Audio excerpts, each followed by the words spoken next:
night was dark in the mountains, as the story goes. Indian tales brought 'em out where only the Sasquatch goes. When we're playing hide and seek, made the shadows come and go, looking for something they thought they'd find on the Ferny Creek forest road. Three of them went looking things they shouldn't see. Anymore I just don't know, 'cause they all went with me. No one knows that they found him, and the time I see his tracks out there in the Cascades, but none of them ever made it back.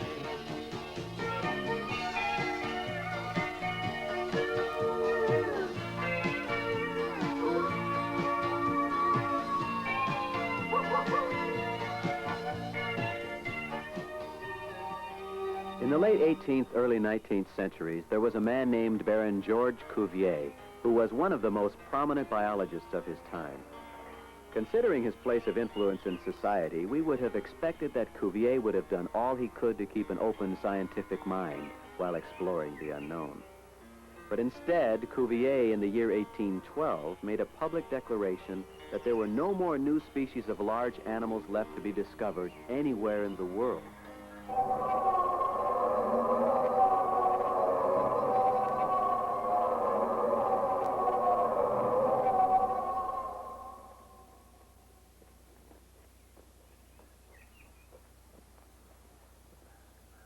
This is not a dramatization, but an actual account as the events occurred to us on an investigation into the mystifying creature known as Bigfoot or Sasquatch.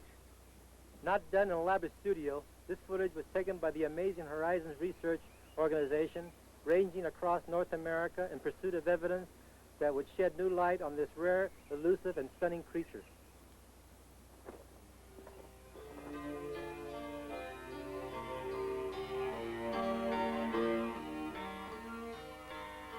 In 1967, I saw the first live-action footage of the Bigfoot creature, photographed by Roger Patterson in California. What seemed incredible to me was that here we were putting a man on the moon when there was still so much unknown on our own planet. I began contacting the supposed experts in the field. I was joined by Ernest Montiel, a longtime friend.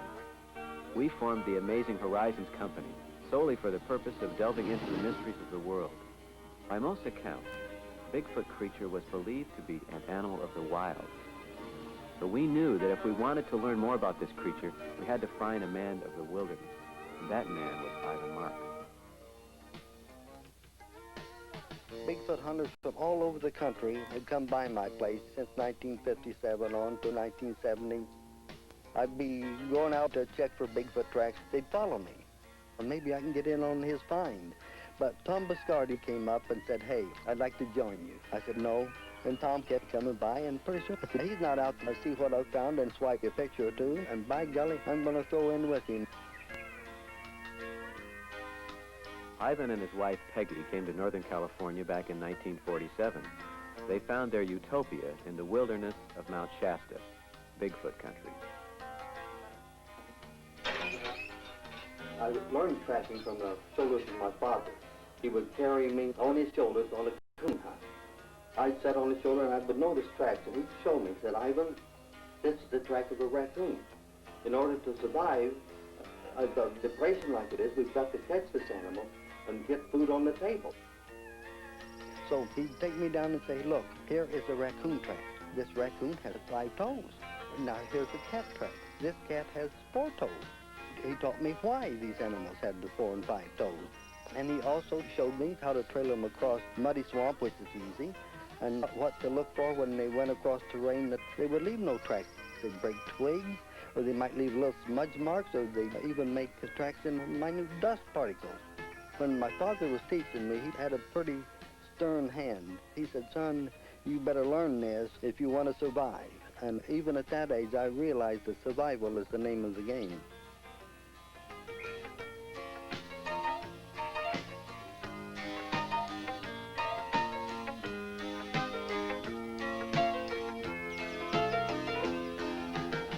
My father's teaching gave me much knowledge.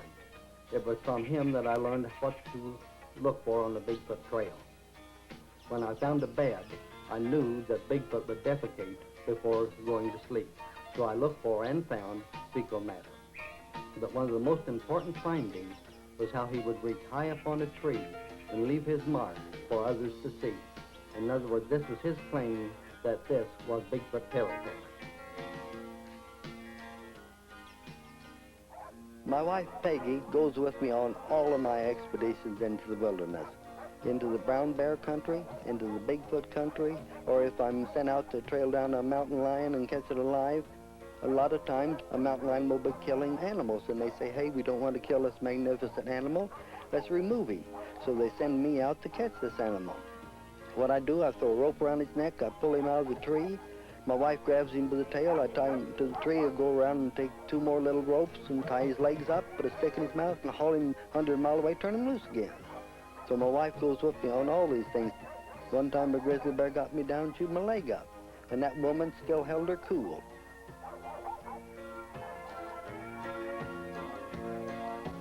Peggy was born in southern Arizona on a big cattle ranch. She spent all of her life in the desert country riding with her father, herding the desert longhorns and the Brahma cattle.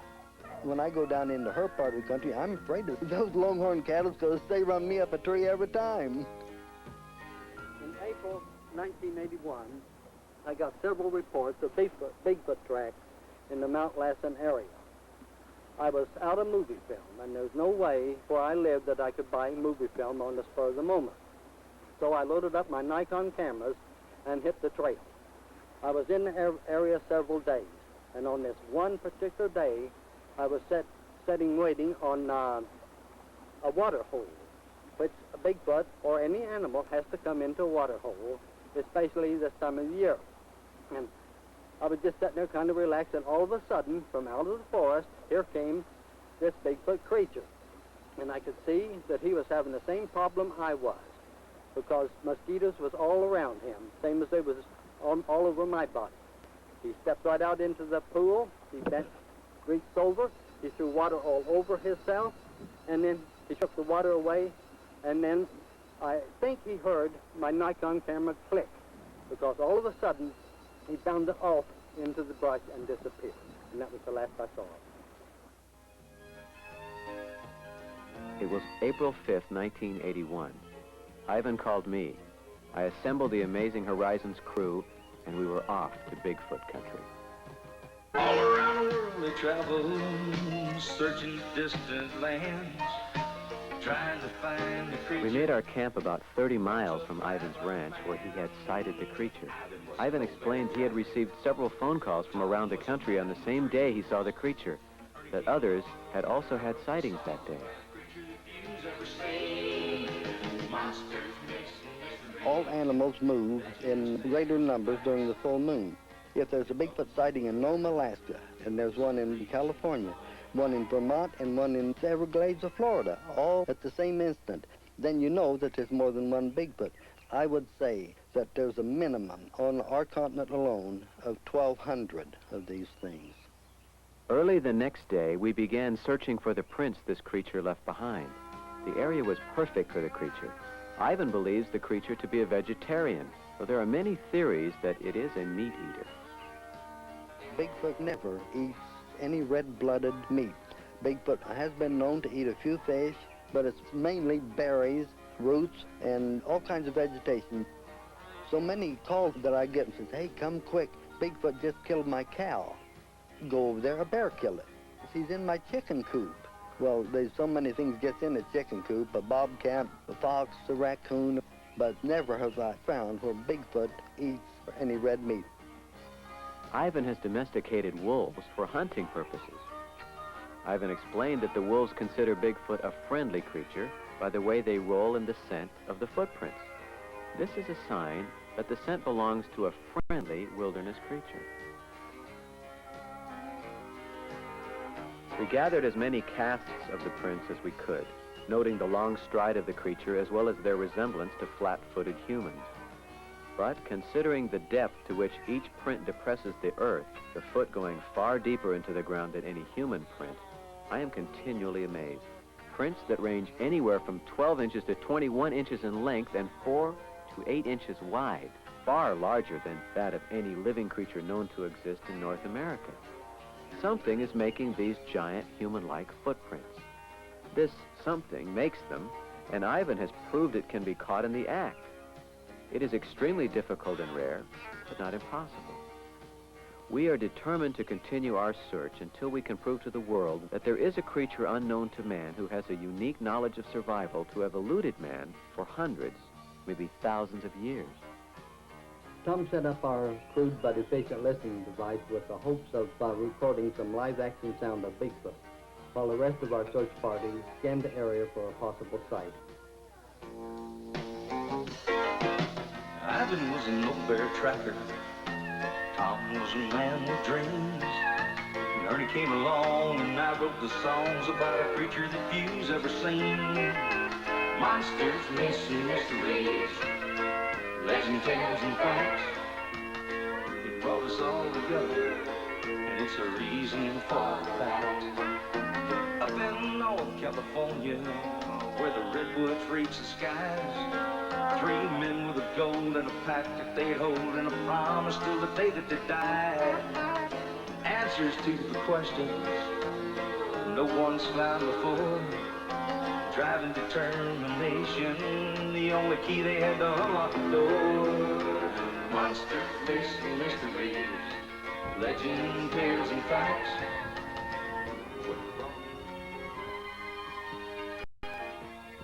Early miners throughout the Pacific coast of America and Canada often had encounters with hairy creatures or wild men.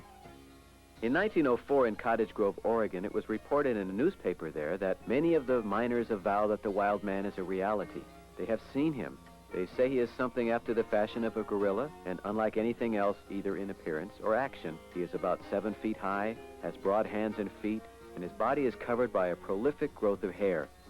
In short, he looks like the very devil. And what can we make of additional writings based on pre-Christian European stories, in which Saxon tribes were known for a ritual called chasing the wild man out of the bush or fetching the wild man out of the wood, a supposedly mock ceremony based on a real live wild man who was known to inhabit the wilderness areas of the land? We can see that this picture could have easily appeared in the Lane County Leader in Cottage Grove, Oregon, hundreds of years later, under the same name, Wild Man. We even came upon writings of a noted Russian scientist, Dr. Boris Porshnev, where he reported that Chinese Mongols used to hunt creatures of the same description as the wild man, Bigfoot, Sasquatch, and the like, through Asia, hunting them on a wide scale and even in some cases capturing them, taming them, and using them for domestic purposes. Some records go as far as reporting ancient Oriental practices of hunting these poor half-human to slaughter them for wild man medicine. We had gotten all we could from this part of our search here in the Mount Shasta area.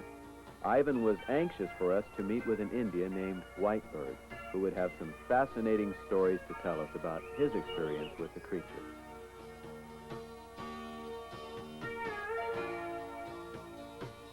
Whitebird is an artist from the Mogollon Rim country of Arizona.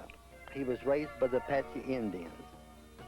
I used to visit an old Indian when I was a child. His name was Henry Evans.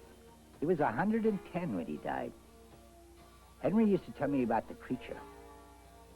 In Arizona when I was about 8 or 9, I actually saw the creature up on the Tonto Rim. I was alone. At first I didn't know what it was. Finally I put 2 and 2 together and figured what has been will be again. Old Henry Evans was already dead. I could never tell Henry I finally saw him. I couldn't talk to many others about it. A lot of the people were afraid of him. Some of the old-timers, they weren't afraid because they knew what he represented. He's more of a god, I guess you'd say. Henry told me stories about the fire pit.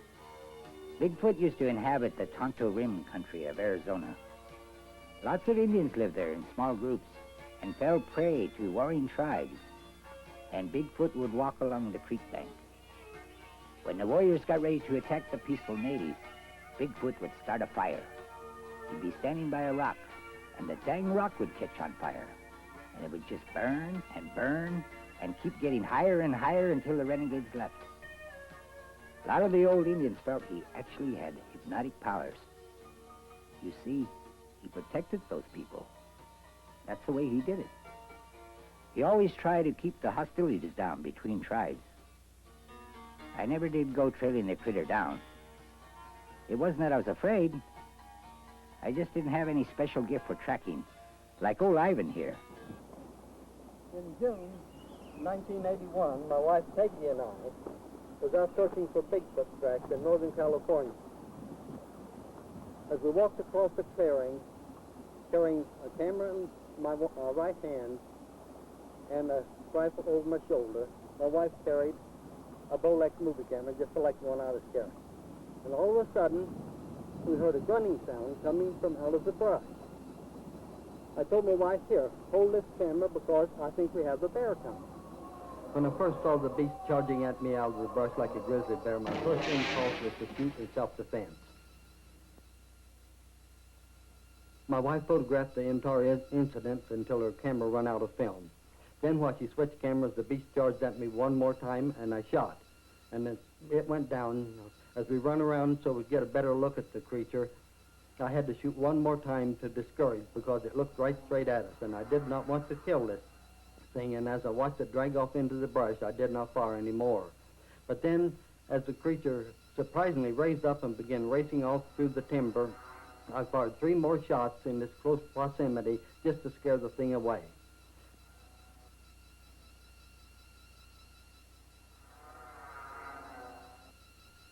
Then my wife spotted the creature as it turned to look at us and then went over the hill.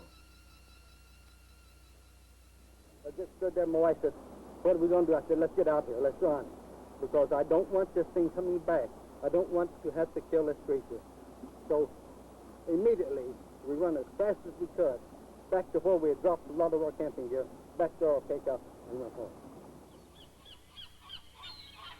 I think we was all born with the ability to trail down animals. We had to, or we wouldn't be here today. Our forefathers would not have survived.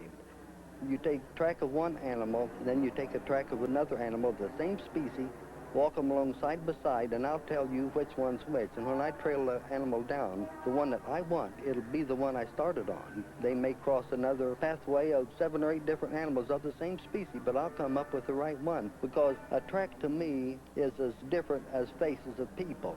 If you walk down the street, you see people's faces, you recognize them. Well, I looked at so many tracks in my lifetime that each individual animal track has its own character, its own shape, and its own definition. Ivan described Manhattan as a different kind of wilderness.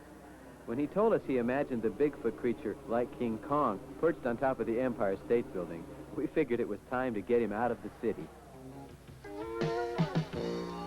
Our trip to New York was planned specifically around a Dr. Gary Levine, whose study of the creature appeared as an article in Globe National magazine. We were also anxious to authenticate some recent reports of sightings in that area. Dr. Levine's research was in the realm of defining the Bigfoot creature as a psychic phenomenon. First of all, what is it? It's not an animal that can be classified. Animals have to be classified. Is it a mammal, an amphibian? One of the reasons we assume the psychic theory is that it has never been caught. We don't have anything more to go on except to say that it's not an evolutionary product. There is no such thing as the missing link. That's a myth. Those who have had contact with him, this contact is psychic, on the most part. Now, there are a few cases where, of course, the research is very difficult to get at, where some people who have seen it may not be psychic. The psychic phenomena thing about Bigfoot is not realistic, because out in the mountains, everything is real. Everything seems to have a reason. Now, I believe that a lot of people do have visions like this, but I think it's maybe caused from something they eat, maybe a little indigestion or something like that. Though Dr. Levine believes this creature to be a psychic phenomenon, he did direct us to a family in Kinderhook, New York, where there had been recent sightings of the creature. I heard a wailing cry, almost like a human sound. Then I saw it. Out here, right here, huge black fur. It curled up and laid down on the ground right here. My brother sometimes sleeps up in his treehouse up there. One night we heard him calling for help. He was frightened to death by the cries of this creature. I came running out. In a small town in upstate New York on August 30th, 1976, there were reports of a huge ape, as reported to the local police, the New York State Police, and a Washington County deputy sheriff who searched the area, but were only able to spot the creature from a distance. The creature has been widely described by both police officials and civilians as between 7 and 8 feet tall, very hairy, having red eyes, as weighing between 300 and 400 pounds. Police Sergeant Murdoch said, "I'm not saying this is a monster or anything else, but there is something out there, and it's no animal that belongs in the northern part of this state." A few of the people who gathered with us at the Hollandex were there to tell the family they thought it was all a hoax. This is why so many sightings go unreported, because of skeptics who make it difficult for people to come forth with their stories. No one wants to be called crazy by their neighbors, and no neighbor wants to live next door to someone who talks crazy. Many people all over the world, in fact, think that Bigfoot is entirely a hoax. Well, I've got to say I can't blame them, because I thought he was hoax. The first few times somebody come and said, "Hey, you want to chase a big old hairy-looking thing over the mountain?" I said, "No, I don't want no part of that thing," and I kind of laughed. But a lot of people think that he is a hoax for the simple reason they don't know anything about this kind of thing, nor do they know about the wilderness, and how an animal like this couldn't fit in the wilderness without being detected any more than he is. So they say, well, he is a hoax, and that's the way it is.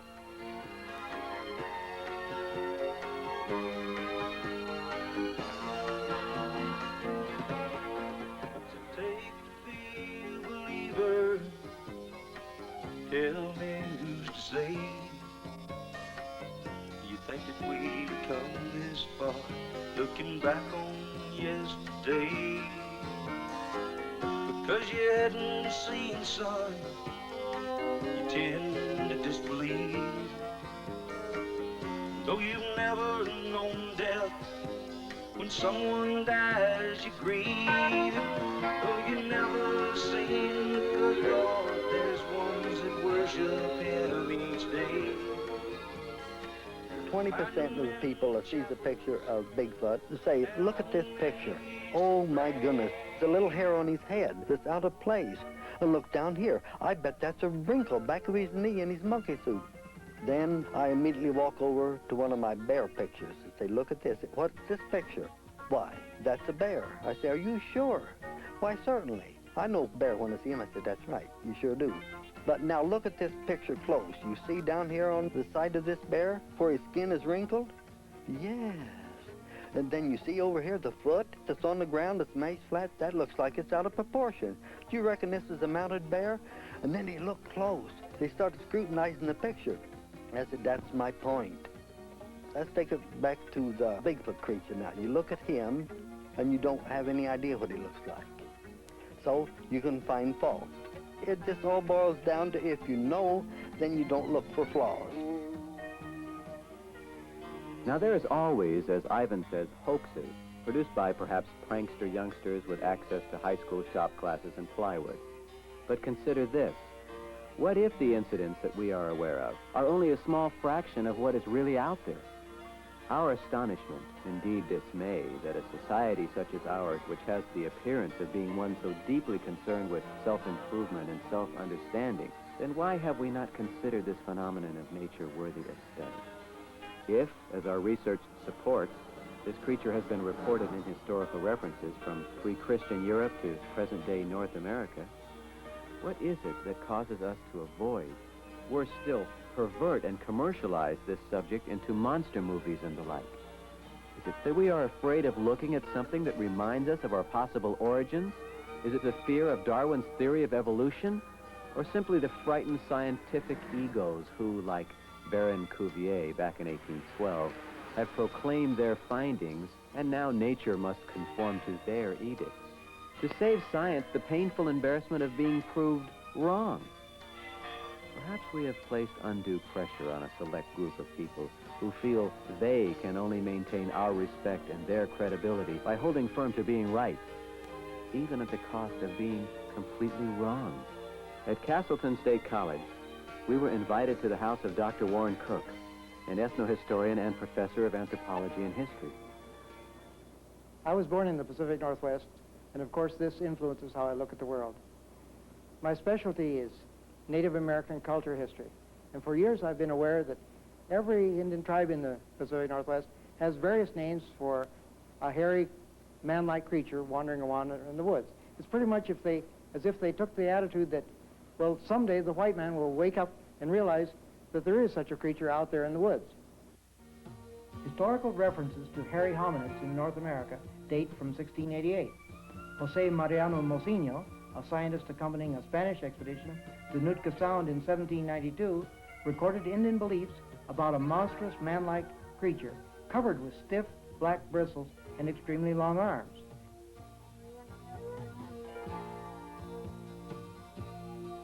In 1811, in the Canadian Rockies, famed explorer David Thompson spotted gigantic tracks of a similar creature. In British Columbia, 1835, a party of Indians had with them a hairy hominid, quote, a hideous-looking monster, said to be of the feminine gender, with sledgehammer fists and enormous feet. In 1840, the Reverend Elkanah Walker reported the Spokane Indians' belief in a race of nocturnal giants that whistled, had a most intolerable smell, and made tracks a foot and a half long. In British Columbia in 1884, an adolescent Sasquatch was captured, caged, and shipped eastward by train. How do you account for all these sightings all over the world, known by different names and all? Well, of course, the gorilla wasn't really recognized as a species until well into the present century, and they are quite numerous. How is it they could escape documentation for so long? I don't find it surprising that this creature, if it is as intelligent as it seems to be, that it could escape efforts at capture. I know that right here in Vermont, the ease with which a bull moose can move and be reported 50 miles away, and then all of a sudden disappear and not be seen in between there and the point where it turns up 4 days later. This photograph was taken during a construction project here in Vermont. If you look close, at the top is a black shape that, when enlarged, looks like a Bigfoot. There is no upturned stump at that spot. A huge, hairy, ape-like creature was sighted in that very area at about the same time. The difference in the hair length can be attributed to the fact that this picture was taken in the fall, whereas the others from California were in the spring, when all wild animals have shed their winter coats. After collaborating with Ted Pratt and Dr. Cook, and having received a letter of verification from Dr. Cook here in Vermont, and one from Dr. Levine earlier on in New York authenticating the photographs that we showed them, we were quite satisfied. It is only this kind of collaborative research that can serve to further our understanding of the unknown.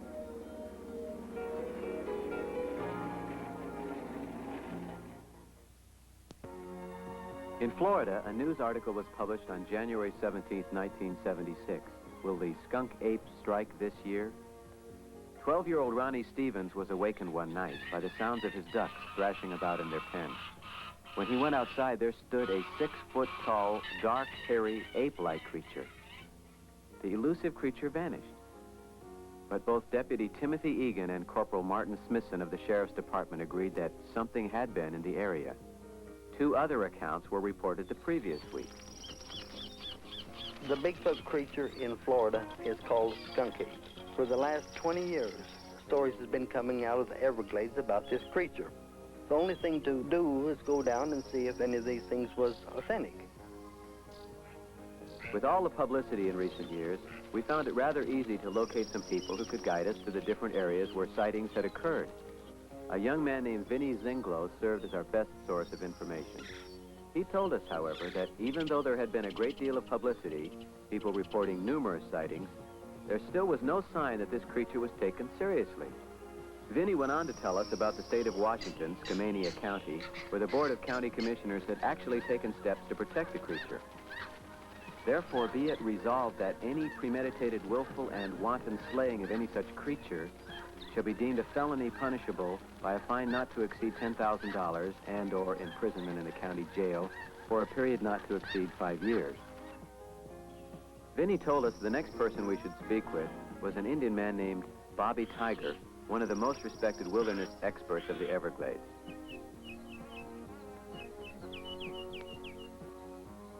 Bobby Tiger, wildlife man and alligator wrestler. We talked to Bobby Tiger about the Bigfoot creature. And Bobby says, sure, our people has told about this creature ever since we have any recollection of time. Our old people sat around and tell stories at night. Oh, get laying on the edge of the swamp, laying there waiting on you.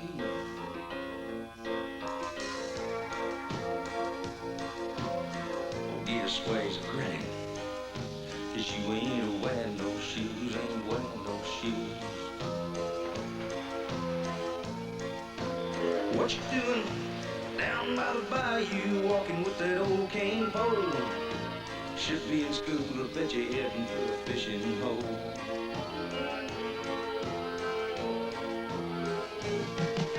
But what your mama told you, boy, know you're breaking all the rules. Out in the swamp, the man gator, he's a-waiting on you.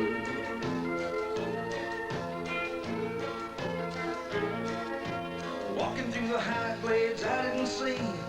Old man gator, he's a-waiting on me. Got me by the foot, gotten I was a fool. I should have listened to mama and stayed in school.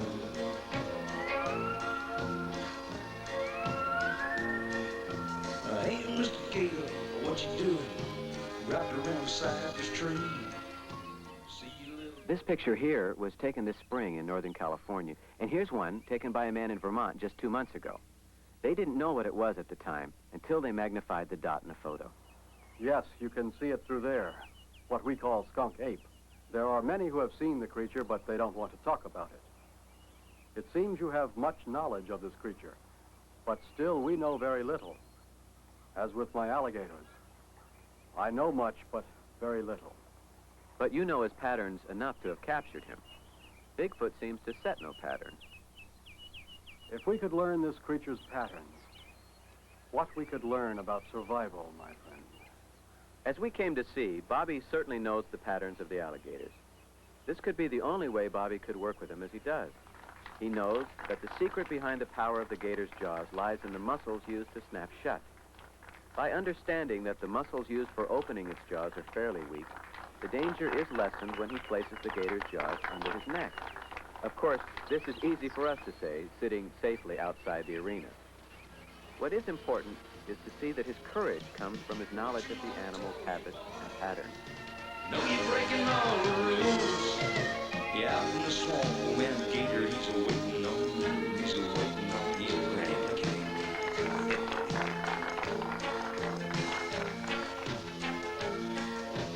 Old man gator on the edge of the swamp, he's a-laying there waiting on you. Gator sways a granny, 'cause you ain't a-wearing no shoes, ain't wearing no shoes. He's a-waiting on you, he's a granny. Can you see? Many years ago, before the population built so much around them, the skunk ape creatures would come. We believe he is here. Look who's going to see it. And if he does, he's a lucky hunter. Bobby suggested we go out into the Everglades swamp areas, that this is where the skunk ape was most often sighted. Our guide related countless stories of the sightings. He shared some thoughts on where he felt this creature came from. It is known that the creature had been from a tribe of Indians in Asia, born with a frightening physical appearance. These outcasts were driven into the wilds. We feared his strength would be used against our people. Again, I was picking up this great sense of fear from Indian tribes. I remembered an older legend that I had come across about the Mongols of Asia, that they had actually been known to train these ape-like creatures for use in warfare against their Indian rivals. Could this be an explanation of why so many Indian tribes to this day express this great fear of the creature?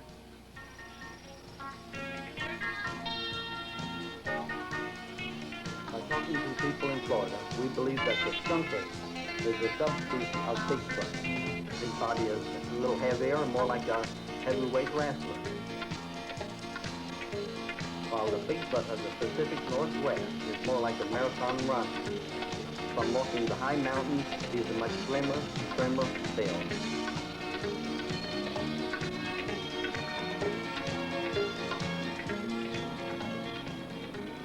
While deeply engrossed in our search in the Everglades, our office received word of recent sightings in the Louisiana Bayou country.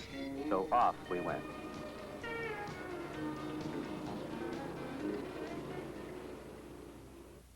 By contacting a woman named Edith Vicnier, the editor of the Sun newspaper in La Place, Louisiana, we had, within a few hours, not only the local people aware of our arrival and purpose, but we had the local sheriff acting as our host. After speaking with the people who had seen a creature whose description, once again, was almost identical to that of the sightings all over the country, we went out to determine whether the area was right for this creature's needs. And it was. There was an abundance of water, vegetation, and sheltering forest lands. One of the people who had sighted the creature was a man named Emmett Perilou, from one of the oldest Louisiana families. In fact, this area is known as Perilou Land. Emmett was anxious to show us where the tracks had been last found. It was a heavily wooded spot with hanging grapevines and dense undergrowth. The prints were found in the mud where the creature had come out of the thicket and into an open field, down into a 5-acre patch of turnips. Evidence showed that the creature had eaten of the vegetables, then continued on his way back into the protection of the woods. One of the people who accompanied us into Perilou Land was a man named Robert Fabian, a geologist and expert on the Bayou country. He invited us to go into the swamps with him. After hearing about what was out there in the swamps, we decided this was something we would leave to Ivan and Robert. I had to go alone because the Bayou country is treacherous. You have alligators, you have snakes, you have quicksand, and all kind of hazards out there, and Fabian was a man of the Bayou country. So Fabian and I made the trip alone, and we found that this was really another paradise for Bigfoot. I think you can find a paradise like this almost any state in the Union because nature has fixed it this way. He's given us something for everybody in every state.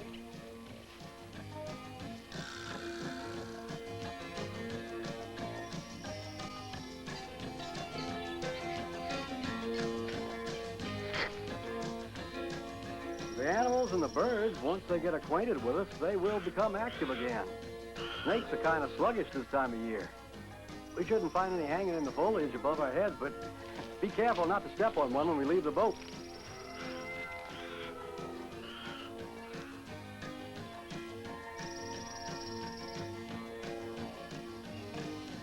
Funny little tracks across the Perilou Land. Footprints bigger than a giant man. Things out there no one understands. Yeah, funny looking tracks crossing Perilou Land. Some folks say it's Marx and Joe. Might be a Sasquatch and I don't know. Whatever it is, don't be around when they find them funny looking tracks crossing Perilou ground. People from the paper they came around looking for tracks in that St. John ground. Looking for something don't know to be found. Leaving that big tracks in that St. John ground. St. John ground.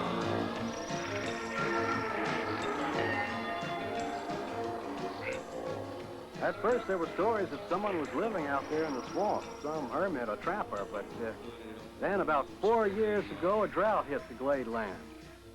A grass fire swept through, chasing out all living things. Animals, all kinds, darting past the firefighters, running for their lives.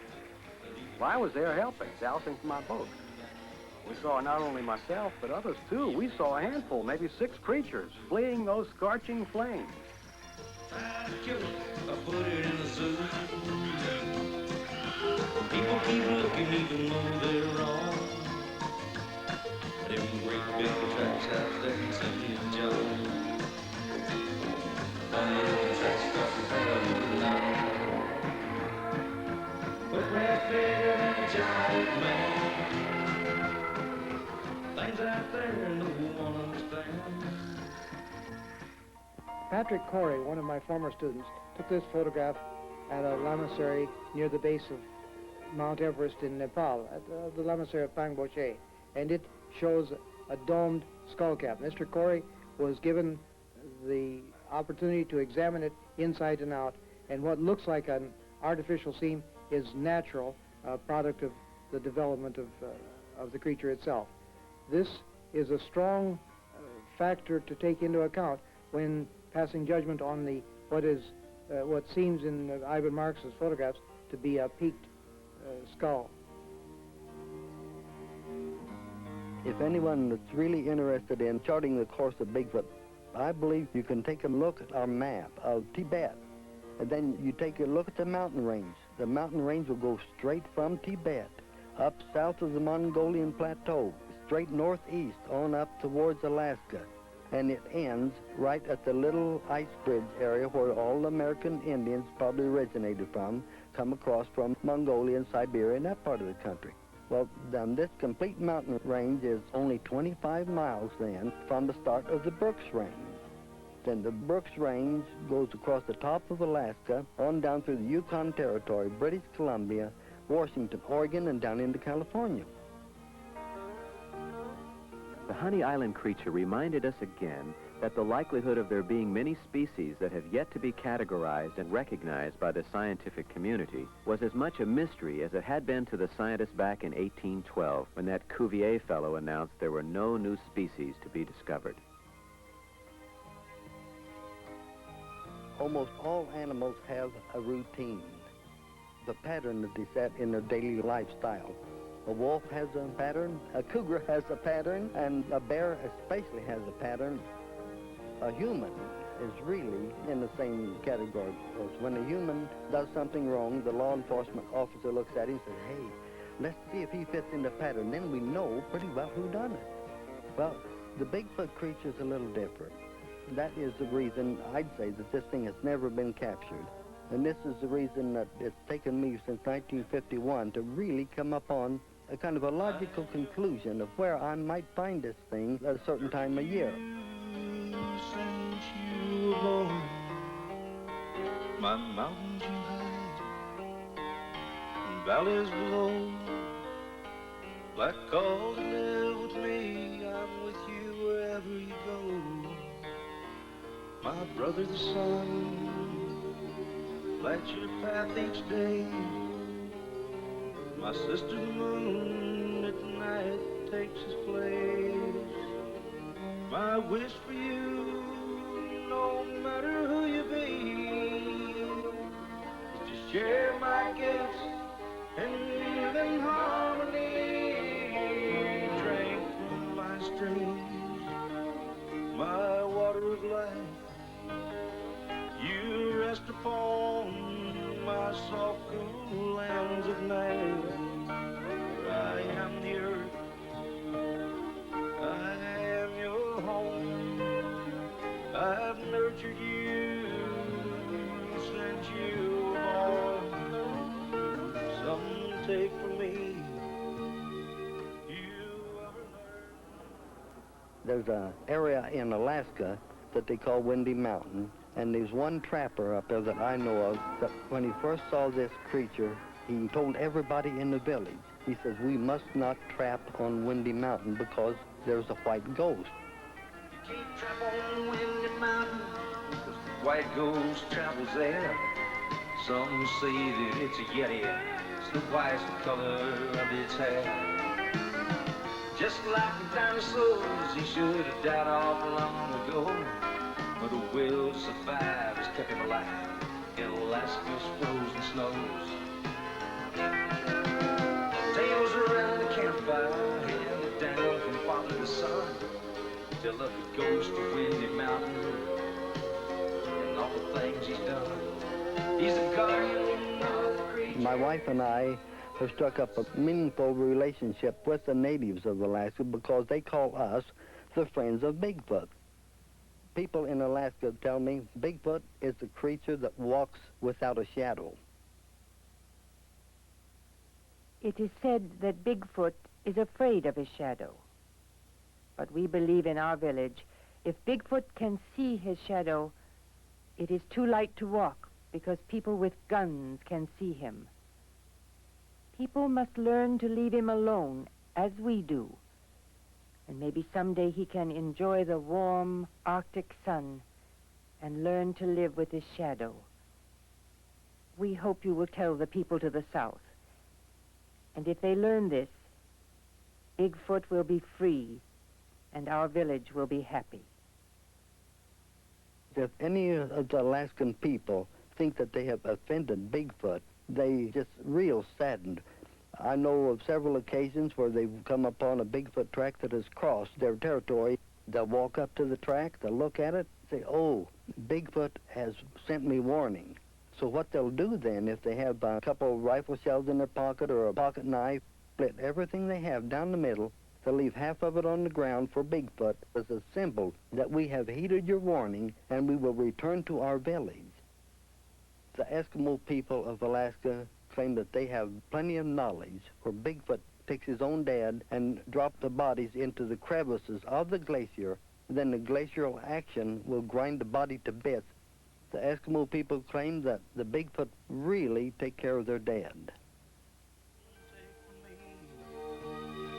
You ever learn these special gifts must be returned?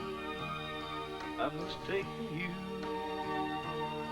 I must reclaim, you shall return where you came, for I am the earth, I am your home. Some of my treks into the Arctic, I talked to a lot of the old-time miners. In fact, I interviewed a fellow by the name of Yukon Blackie in Dawson City, Yukon Territory. These things was around in great numbers. They'd come on top of the mountain and sit around and watch everybody down below. The bear was there, the wolf was there, and the caribou was there. And so was Bushman. Of course, you know we call him Bushman, your Bigfoot creature. Along towards 1905, maybe 1910, when the riverboats brought many, many people into Alaska, these things seemed to disappear. If the population gets that thick, we're going to revert back to the days like the dinosaur, when they eat up everything on Earth and wound up in a big pool of oil down underneath terrain. So Bigfoot, if he should invent a vehicle, then this guy might be driving around with our own petrol. For years, stories have been told about the swimming capabilities of Bigfoot. It is said he can swim more than a mile underwater. So the Amazing Horizons group decided to check out one of the lakes where creature sightings occur the most frequently. Ivan took all his camp gear and flew out to see what he could find. They searched the lake shore to no avail as Ivan listened to the pilot tell about an old sourdough living in the area. He did not know the sourdough's correct name. The pilot said they simply called him Moose because of his size and the way he survived living all alone out there in the Alaskan bush country. The story was so intriguing, Ivan decided to stop at Moose's camp and spend a few days interviewing him. Much to Ivan's surprise, after taking all his gear off the plane and instructing the pilot to leave, old Moose was nowhere to be found. The sun never dips completely below the horizon during the summer months, so Ivan used the twilight hours to set up camp. The next day, Ivan started out to find the wilderness hermit. He could tell that Moose must have been catching fish for the long winter months ahead by the fishing equipment that was in the tent. But the first day, no sourdough could be located. That night, Ivan had a plan. He would not spend so much time waiting around camp. Tomorrow, he would track the woodsman to his lair. Moose didn't appear too friendly at first, but when asked about Bigfoot and the legend of the lake, he began to accept Ivan's intrusion. He said the legend of the lake was quite confusing. The legend was about two creatures, Bigfoot and the lake monster. This Indian girl and her new husband went to the lake to prepare fish for winter, but the young brave made the mistake of painting his canoe blood red. Everyone has heard about the hair-covered half-whale, half-alligator that lives in the lake. Some believe it is a landlocked prehistoric monster that was cut off from the ocean by an earthquake or something. Probably didn't evolve any further because of the frigid cold water. The Indian girl told that her husband must have seen a movement in the water, and as he leaned over the canoe to get a better look, the water reflected the canoe's red color back into his face, and the monster swooped up and devoured him. The girl would not leave the lake, and one day the monster came ashore and got her. Moose thought the legend to be a myth until he found the tracks of a heavy creature in the exact area where the couple had disappeared. So he fashioned a giant treble fishhook to be tied to a 50-gallon drum with airplane cable. The drum would act as a giant fish bobber. Then he could locate and dispose of the evil critter. Moose towed it out into the lake where he could put a sack of caribou entrails on it for bait.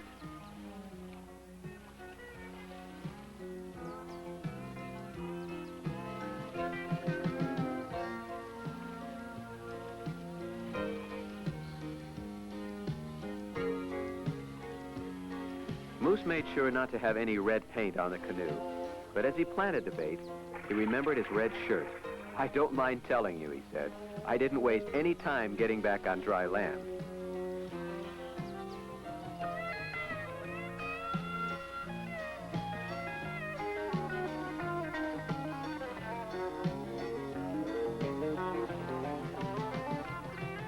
Moose took his canoe out of the lake and went back to the river where fishing was not so hazardous. He fired up his smoke rack and took care of the salmon. There was no way he could put his canoe back in the water again as long as he had that red shirt on his back.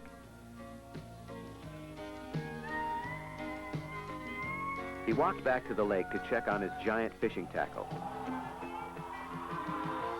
But it was gone. The thing had taken it all: hook, line, and sinker. The story Moose gave Ivan about the lake monster was quite convincing. So he took old Moose's advice and conducted his Bigfoot search on the upper reaches of the salmon stream, where the salmon lay dead after spawning. According to Moose, Bigfoot tracks were most often found there. Why the salmon all die after spawning is still a mystery. But because of this, their offspring and many other species are able to feed off the dead carcasses before going downstream and out into the ocean. Soon, a blanket of ice will cover the salmon carcasses, encasing them in nature's own deep freeze, where they await being excavated and devoured by the weary winter traveler. Tales are told around Arctic fish camps how Bigfoot will not kill for food, but will eat the flesh of salmon that have died of natural causes. Ivan found this to be true, because every once in a while, he found where a salmon had been picked up and carried away by the creature. The abundance of salmon may be reason enough for Bigfoot to inhabit the Arctic. The Alaskan brown bear is ever present along the remote salmon streams, and he must not be ignored. Ivan lost both of his supply tents before he decided to move back to the main Amazing Horizons camp. The bear made Bigfoot tracking almost impossible along the lower salmon streams during spawning season. Ivan joined the rest of the crew in the search for bones around the melting glaciers. The warm Arctic sun circling around the sky bathed the ice pack with its heat almost constantly during this time of year. As small trickles of water carved away at the lower reaches of each glacier, the ice cracked and broke apart. In so doing, any animal lying encased in the tomb of ice would once again be deposited back into the world in which it had once lived. The ice search grew monotonous for Ivan, so he left camp and headed down the glacial stream in search of a living creature. The wilderness is Ivan's home.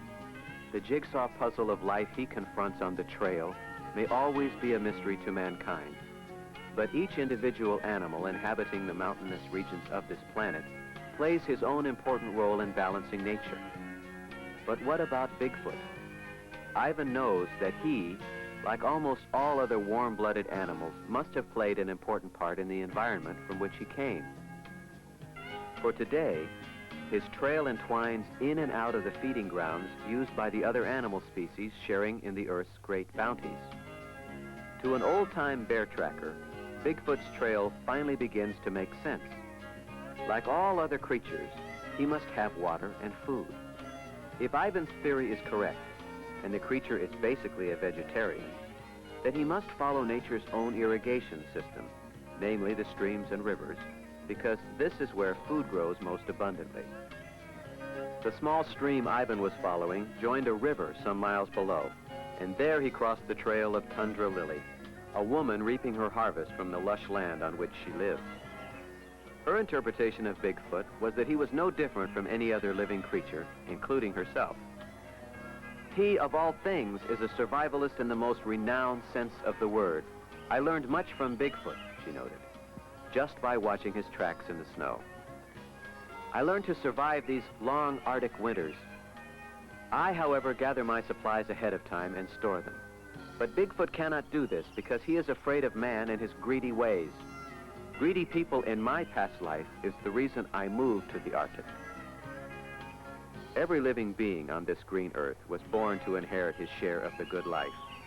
But how many of us have the fortitude to pursue what this land has to offer, as do Tundra Lily, sourdough moose, and the creatures that surround them? The only problem Tundra Lily seems to have is old sourdough moose, who lives downstream.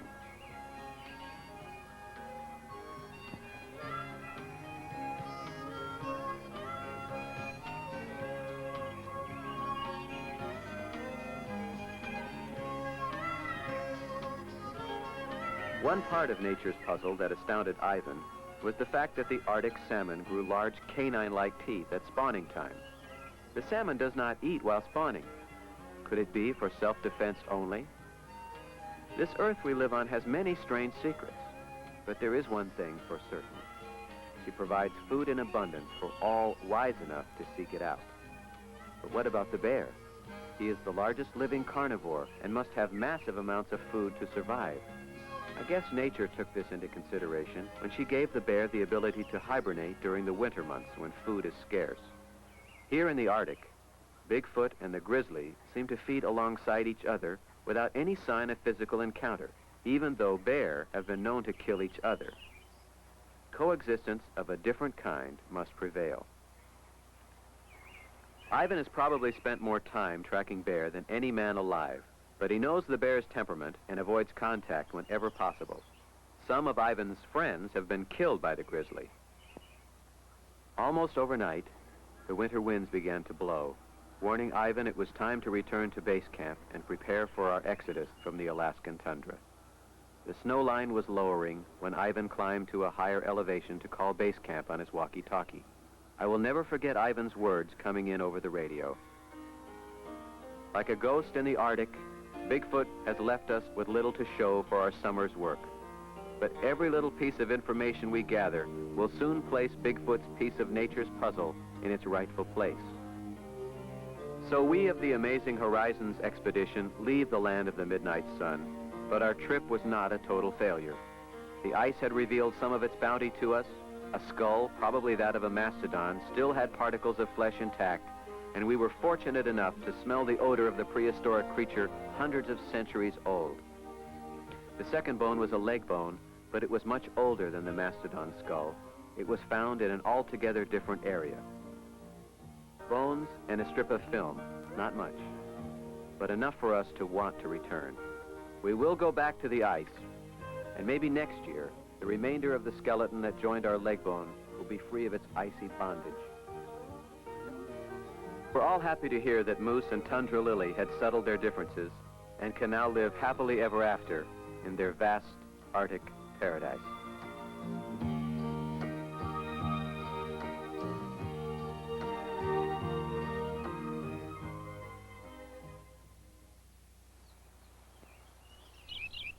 We received word from the university near Ivan's Ranch in Burney, California, that a young woman, an anthropology student, had sighted the creature near her home in Cow Creek Canyon, not more than 35 miles from Ivan's place. We were anxious to get back home because the winter months were setting in, and it was rapidly becoming one of the worst winters ever, so this was more than we could have hoped for. We went directly to the home of the student, Judy Ramirez. Boy, this is fantastic country. Bigfoot critters will get over there in a hurry. My gosh. Hey, Tom. Look.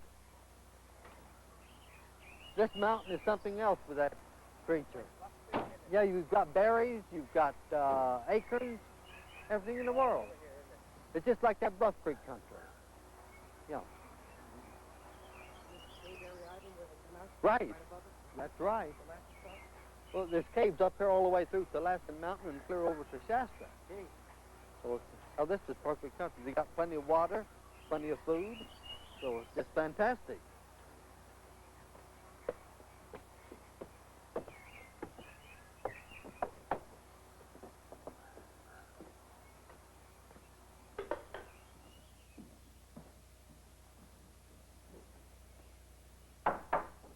Now, Judy, why don't you tell us just exactly what happened that night? Okay, when I came in the house, after I had seen what I saw up on the road, I came in all so excited.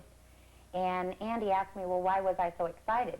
I told him that the reason I was excited because I thought I just had saw Godzilla up on the road. I didn't really think that he would believe that I saw what I had seen. Then what did you think about that? Well, he didn't say too much. He was standing in the kitchen fixing something for me to eat because I'd been out all evening. And I ran into the bedroom, okay, and I changed my clothes, and I came back out sort of nervous, as I usually am, lit a cigarette and sat down. And after just a few minutes, he wanted to make sure the kids were asleep before we started talking.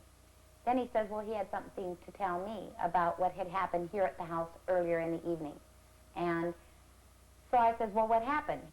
My two cats are fighting, and I walked in here, and I pulled this curtain away, and I picked up the cat, and I dropped it, and I screamed, and I looked up, and it had a human face. It turned sideways, and I only saw right here, that was the only part that was open on him, and the rest was nothing but fur, and he was big and black, and I screamed and ran into my dad in the living room. Here's some photos here, slides. Let me see if they look familiar to you. Judy, you can take a look at that, too. Yeah, that's what I saw in the window. Oh, yeah, that's exactly what I saw on the road. That's exactly it. I saw a large, black man with big eyes. To me, the eyes stood out very clearly. I could see eyes. All I know is that he was standing like this, and when he saw me and I saw him, I took a second look, and then he made a movement, and I took off. Okay, so well, he may have turned, I don't know. Tracks, huh? Yeah, you want to do that? Okay. I walked this earth from the dawn of time. I walked this earth, and I consider it mine. I'm growing tired, I'm weary now. The games you play, you better give up now. You keep looking for me, you don't understand. You don't know the powers that are in my hands. I've done my best to stay away from you. Now you can make me mad. I don't know what The next morning, we were all up early to listen to weather reports telling of devastating blizzards careening down from the polar regions. Record low temperatures and snowfall from Atlanta to Dallas to Mount Shasta. Avalanches, mudslides, floods. The weather forecasters called this torrent of storms the Siberian Express. Starting in Siberia, this storm moved over the ice cap through Alaska, Canada, and down into the United States and through Northern California, killing hundreds of people and animals alike. But for Ivan and the Amazing Horizon Production Company, it turned out to be, as the Indians say, a situation where the world was in agreement with our search for Bigfoot. Snow. Never before has snow come to this lower elevation. So, I mean, years ago, remember when we trailed this thing?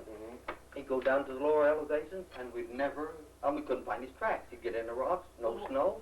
But now, he cannot disguise or hide his tracks. There's no means now. The snow. Will he know? Well, he knows that. Oh, that's exactly right. That's the reason I have to go by myself. Because if a group comes up there, then he's going to be. I mean, he's going to be just afraid we're going to kill him or anything like that, and he's going to get away. But any other animal, like a bear, a mountain lion, is going to get a little bit curious. And I'm hoping that this thing, we know he's curious.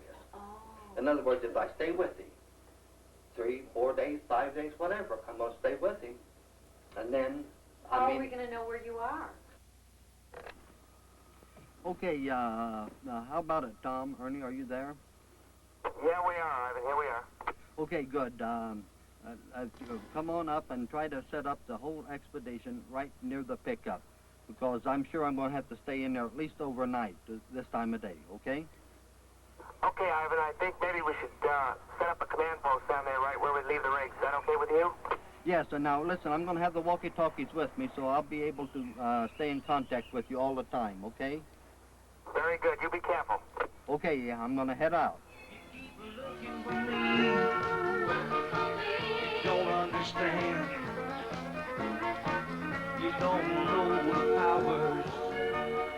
Since 1951, when I get on the Bigfoot's trail, say in 6 or 8 inches of snow, immediately he would drop to lower elevation, drop out of the snow, get in rocky terrain, or even maybe walk down a stream bed to lose his tracks. I don't think the animal ever will learn that his tracks will give him away. The Bigfoot is different, I'd say, because I believe the Bigfoot knows that you can trail him. Why don't we have more evidence of the existence of the Bigfoot creature? The question that we're most often asked. When we look at the physical makeup of this creature, he is far superior than any other living animal on this continent. He has the ability to elude us all.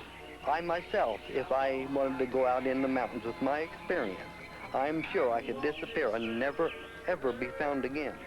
I think the Bigfoot is in the same category. In fact, I know he is. He is just absolutely, let's put it this way, he is elusive. You keep searching for me. It's getting hard to hide. You keep following the tracks that I leave behind.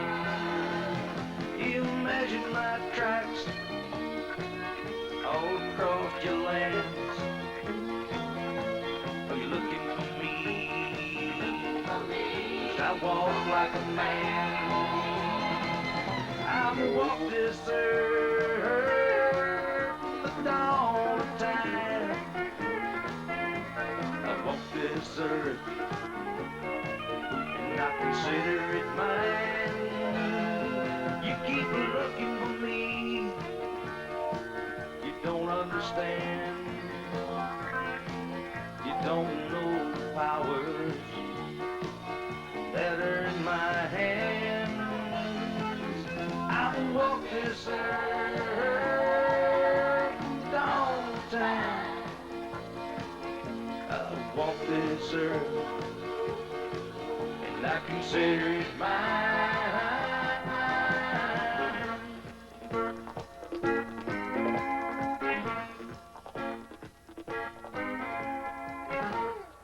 Following his tracks, Ivan came upon a spot where Bigfoot had eaten from small plants. He was obviously nearby. The only thing to do now was to build an igloo out of the snow and wait. The igloo would not only protect Ivan from the cold, but would cover up his human scent. By building the igloo with a hole in the roof and covering it with twigs, Ivan could operate his camera from inside. Ivan waited for hours. Suddenly, he heard a rustling in the snow. His blood ran cold as he pressed the release button of his camera.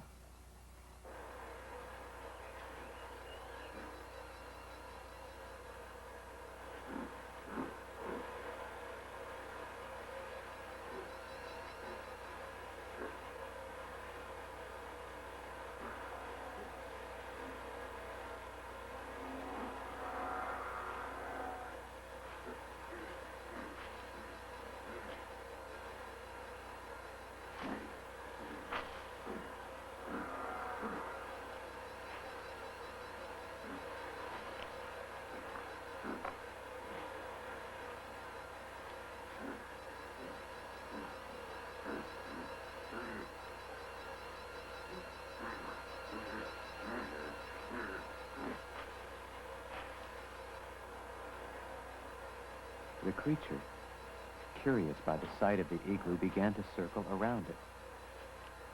frightened, Ivan felt an icy chill run down his spine until he remembered Judy Ramirez.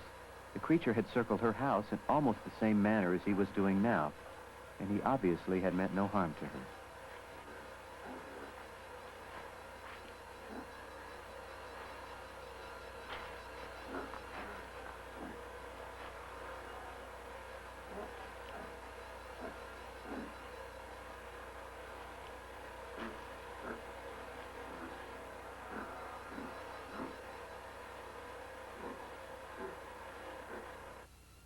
After a few minutes, Bigfoot disappeared into the forest.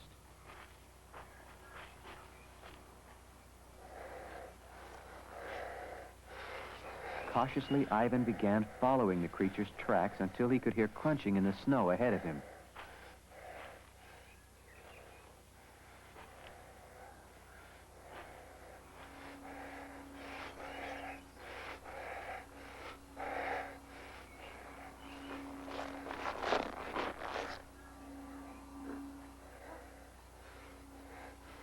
Leaving any fear of the animal behind, Ivan charged to within a few feet of the creature and with his miniature camera recorded this astounding footage.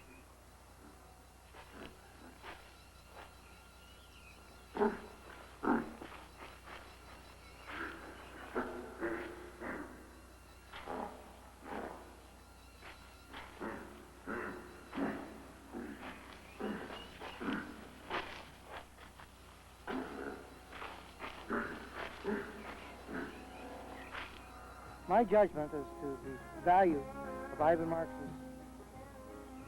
photographs has to be divided into three categories. These are the most detailed, fine-grained pictures ever taken of a Bigfoot to date. Much can be learned from their careful analysis about the species' skull, body proportions, and genitals. I do not believe a man in a costume with bags of water hidden behind his back could shake with enough vigor to create the effect captured on this film. In my considered opinion, the third still authenticates the first two of the rapid sequence of three.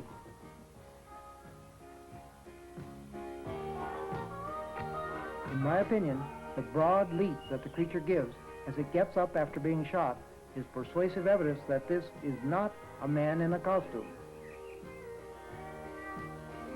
Ivan Marx reveres Bigfoot, and I am persuaded that his conditioned reflexes as a bear hunter impelled him in defense of Peggy and himself to bring it down. I share his relief that this film shows that it got up and strode off.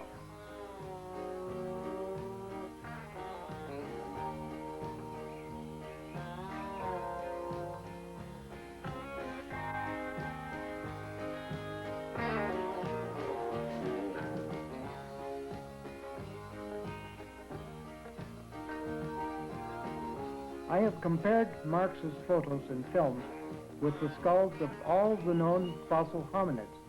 I find the greatest similarity with Australopithecus boisei, a large man-ape established by the Leakey family as living in Africa 1 to 2 million years ago, but supposedly extinct. Its skull had a massive, bony crest fore to aft, thought by some anthropologists to serve as an anchor for large jaw muscles. Presumably herbivorous, its canine teeth were no more prominent than our own. At first viewing, this snow sequence looks like an awkward man stumbling about in a pointy-headed, big-eared, loosely draping costume. But initial impressions become less certain upon studying it again and again. At first I felt that no creature as elusive as the Sasquatch would so carelessly knock over small trees, until I remembered that gorillas make crashing noises in the bushes by way of threatening intruders. This creature actually puts on a bluffing display, charges out toward Marx, and stops abruptly. The pointy-headedness may be due to its old age or poor winter diet. Likewise, the flappy pelt. In autumn, a roly-poly bear's skin is stretched taut over accumulated fat. This creature's movements inside its loosely fitting skin may look human precisely because its proportions are very close to those of a man. I was disturbed by the absence of head movement, except as its shoulders swiveled. Then I recalled the enormous folds of flesh around a male orangutan's neck that swell or shrink depending upon its mood. This creature was agitated about the strange igloo and intruder. The rigidity of its head upon its shoulders may be part of an aggressive display, a sort of swelled strut. Ivan could have made a costume and capered around while Peggy filmed him, but would he jeopardize the credibility of the other sequences by contriving a clumsy deception? I've studied Ivan's character closely. Staging the snow scene would be inconsistent with the intelligence, wisdom, and common sense that I have observed him to possess in such full measure. It is said that Bigfoot is afraid of his shadow. But we believe in our village, if Bigfoot can see his shadow, it is too light to walk because people with guns can see him. People must learn to leave him alone, as we do. And maybe someday he can enjoy the warm Arctic sun and learn to live with his shadow. We hope you will tell the people to the south. And if they learn this, Bigfoot will be free and our village will be happy.